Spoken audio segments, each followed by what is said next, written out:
شور مچاتے کیوں ہو؟ ایک ہو جاؤ تو بن سکتے ہو خورشید مبین، ایک ہو جاؤ تو بن سکتے ہو خورشید مبین، ورنہ ان بکھرے ہوئے تاروں سے کیا بات بنے۔ گرامی قدر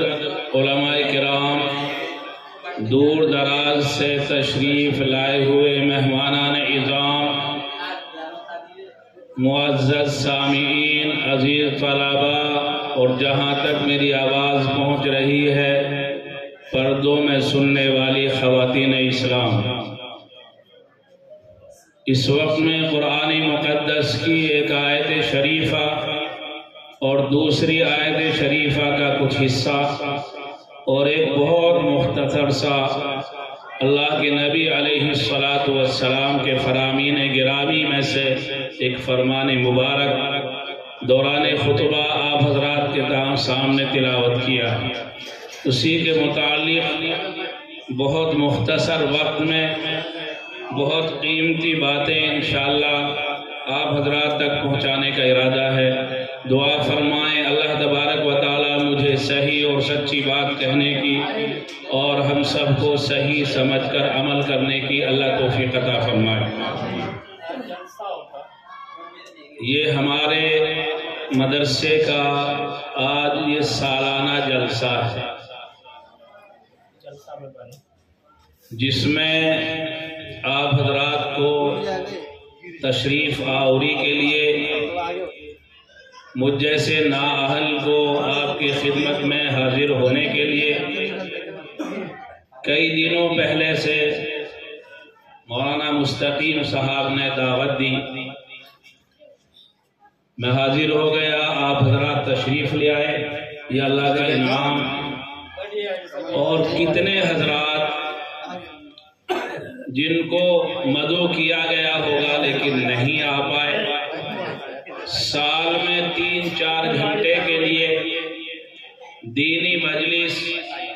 اللہ اور اس کے رسول صلی اللہ علیہ وسلم کی نسبت سے یہ مجلس، یہ محفل منعقد کی گئی اور بہت پہلے سے اس کی اطلاع سب کو دی گئی، لیکن کتنے حضرات یہاں تشریف لائے، آنے والوں کو اللہ قبول فرما لے، جو نہیں آ سکے کسی وجہ سے اللہ انہیں بھی دینی محفلوں میں شامل ہونے کی توفیق عطا فرمائے۔ ان مجالس کا، ان محفلوں کا مقصد کیا ہے، مختصراً میں آپ حضرات کو وہ بتا دوں۔ خاص طور سے مدرسے کا جلسہ ہے دوستو، موٹے موٹے اس کے 3 مقصد ہوتے ہیں، یوں تو اور بہت سارے مقاصد ہیں لیکن خاص طور سے 3 مقاصد کے تحت مدارس کے جلسے، مدارس کے اندر محفلیں قائم ہوتی ہیں۔ کیونکہ میں آپ حضرات سے سب سے شروع میں بات کر رہا ہوں، اور شروع میں اگر بات مقصد اور غرض و غایت کی بتا دی جائے تو سننے والوں کو اور زیادہ توجہ ہوتی ہے اور زیادہ انشاءاللہ اس کا نفع ہوتا ہے۔ میں ایک بات عرض کیا کرتا ہوں کہ محفلوں کے احترام اور اہتمام سے ہم آج بے خبر ہو گئے، غافل ہو گئے، جس کی وجہ سے آج ایک گناہ کہہ لیجئے یا ایک نحوست کہہ لیجئے یا اس کا نتیجہ کہہ لیجئے، عمل سے دور ہوتے چلے گئے۔ محفلوں کا جب تک احترام اور اہتمام ہوتا تھا، لوگ جو سنتے تھے عمل کرتے تھے، کیونکہ یہ اللہ کا نظام ہے۔ اہتمام کا مطلب ہے کہ جیسے ہی قاری صاحب، مولانا صاحب نے اطلاع دی تو فوراً جذبہ آیا کہ بھئی جلسے میں چلنا ہے، سارے کاموں کو ادھر ادھر کرا کے وہاں وقت پہ ضرور حاضر ہونا ہے اور شروع سے آخر تک پروگرام سننا ہے، اس کے لیے جد و جہد کرنا، یہ ہو گیا اہتمام۔ اور پھر وہاں پہنچ کر جو دین کی باتیں، اللہ رسول کی باتیں ہمیں سنائی جائیں گی، ہم سنیں گے، ان پر ان کو توجہ سے سننا ہے بہت احترام سے بیٹھنا ہے، ادب کا خیال رکھنا ہے اور بہت توجہ سے ان کو سننا ہے۔ میں مختصر بات کر رہا ہوں کیونکہ وقت کی تنگی کے پیش نظر جلدی آپ کو کچھ باتیں پہنچا سکتا، تو بہت احترام سے اور بہت توجہ سے بات سننی ہے اور پھر اس پہ عمل کرنا ہے، یہ احترام ہے۔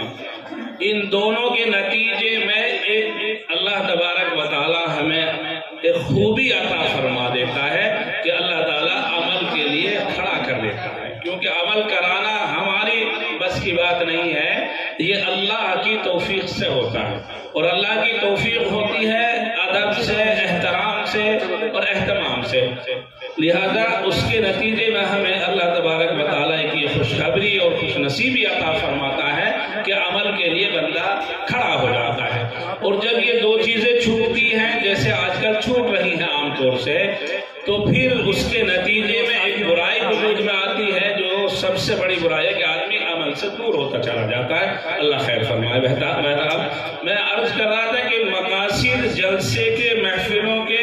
اور مجلسوں کے مقاصد کے تعلق سے میں آپ سے بات کر رہا ہوں۔ موٹے تین مقصد جلسے کے ہوا کرتے ہیں۔ ایک مقصد تو مدرسے کے جلسے کا، مدرسے کی محفلوں کا یہ ہوتا ہے کہ سالانہ کارکردگی ہم لوگوں کے سامنے آ جائے۔ ایک سال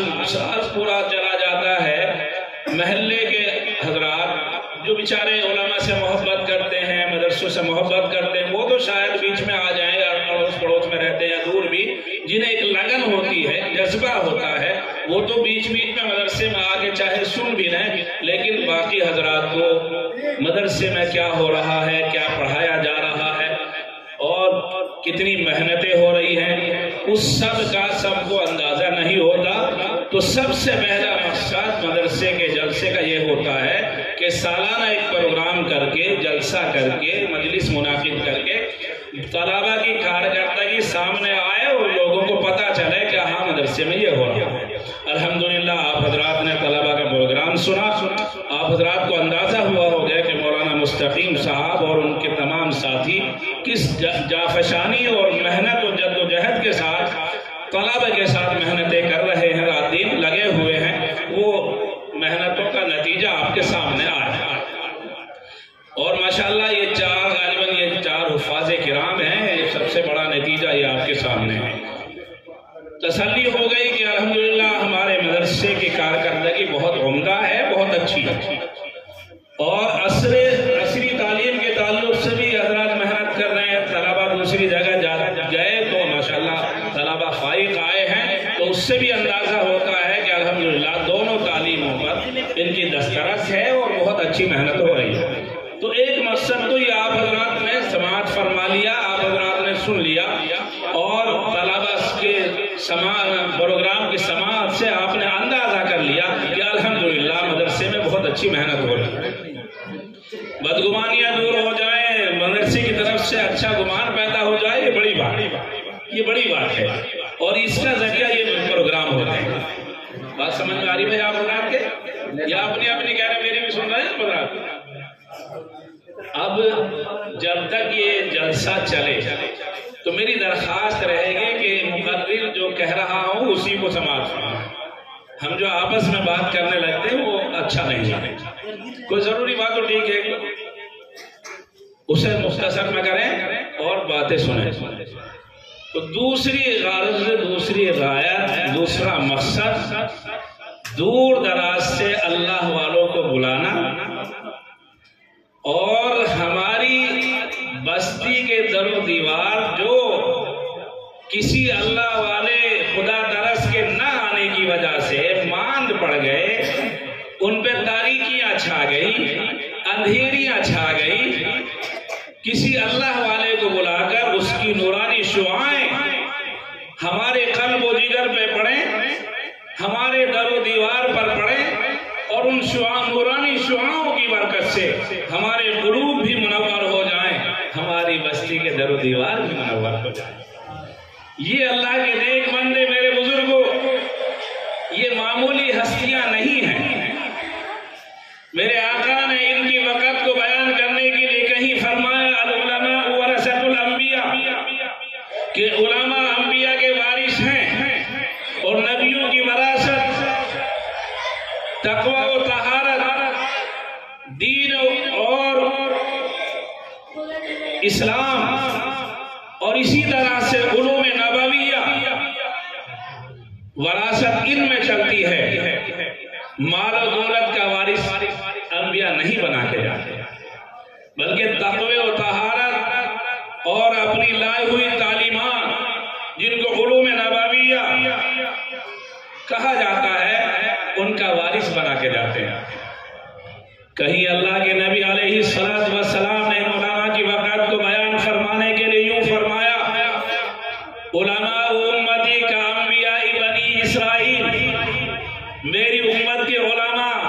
کا مقام ہے کہ بنی اسرائیل کے انبیاء کی برابر کا درجہ ہے۔ حضرت موسیٰ علیہ السلام، حضرت عیسیٰ علیہ السلام،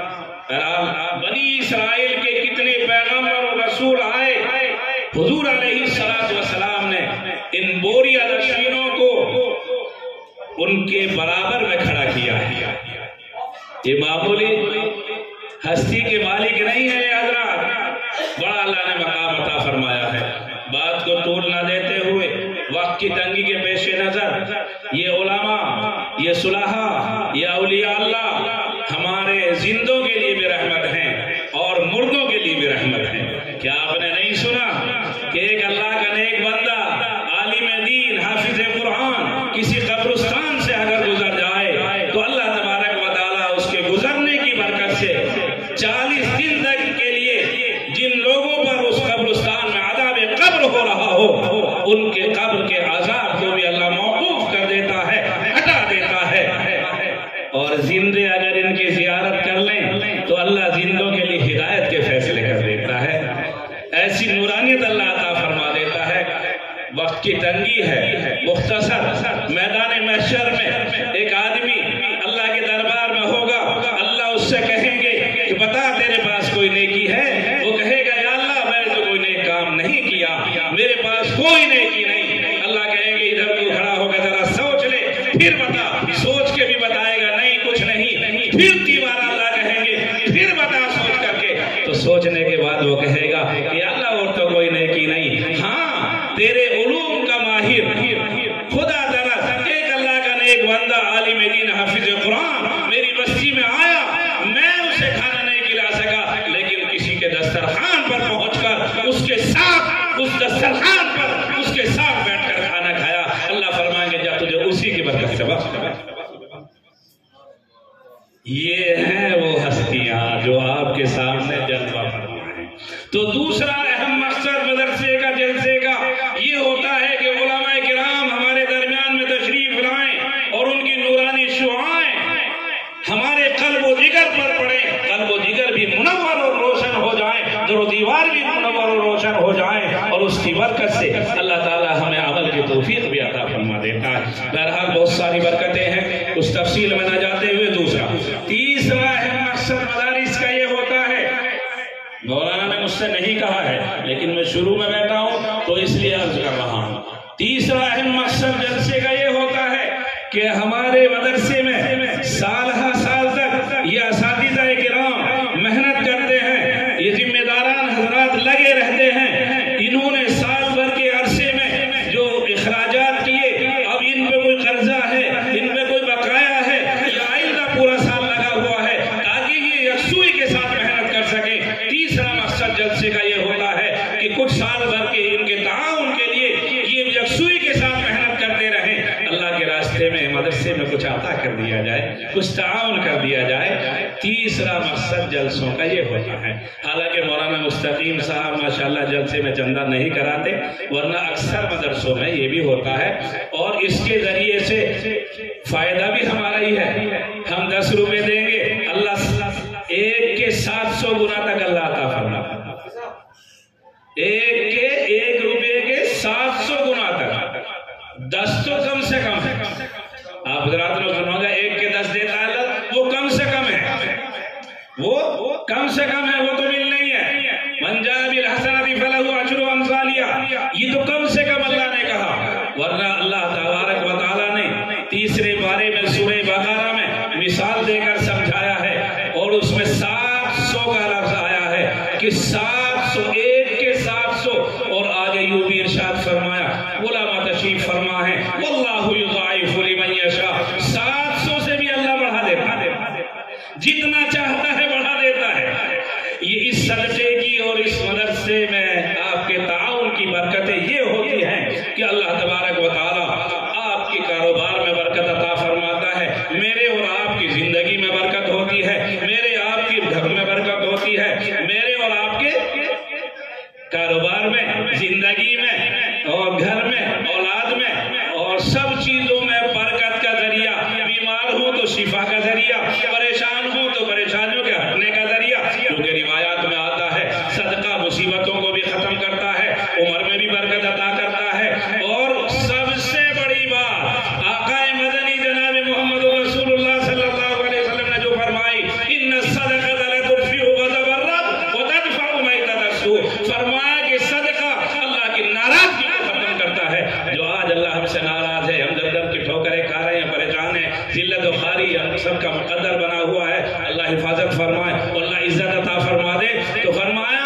یہ سب کیوں ہوتا ہے؟ جب اللہ ناراض ہوتا ہے، اور اللہ کی رضا کا ذریعہ ایک جہاں اور بہت ساری چیزیں ہیں، ایک ذریعہ اللہ کی رضا کا یہ ہے، ان الصدقۃ لتطفئ غضب الرب، یقینا صدقہ اللہ کے غصے کو ٹھنڈا کرتا ہے، اللہ کی ناراضگی کو ختم کرتا ہے، وتدفع میتۃ السوء، اور برے خاتمے سے حفاظت فرماتا ہے، یعنی کلمے والی موت اللہ عطا فرماتا ہے۔ وقت کی تنگی کے پیش نظر عنوان انشاءاللہ، وقت کی تنگی کے پیش نظر عنوان انشاءاللہ آئندہ، اب یہ ضروری بات جو پہلے تمہیدی تھی وہ اس کو بتانا ضروری تھا، کیونکہ پہلے نمبر میں بیٹھا۔ اللہ تبارک و تعالیٰ صحیح سمجھ کر عمل کرنے کی توفیق نصیب فرمائے۔ آخر تک انشاءاللہ رہیں گے نا، توجہ سے سنیں گے، علماء کی زیارت کو عبادت سمجھیں گے، اور مدرسے کا تعاون بھی کریں گے انشاءاللہ۔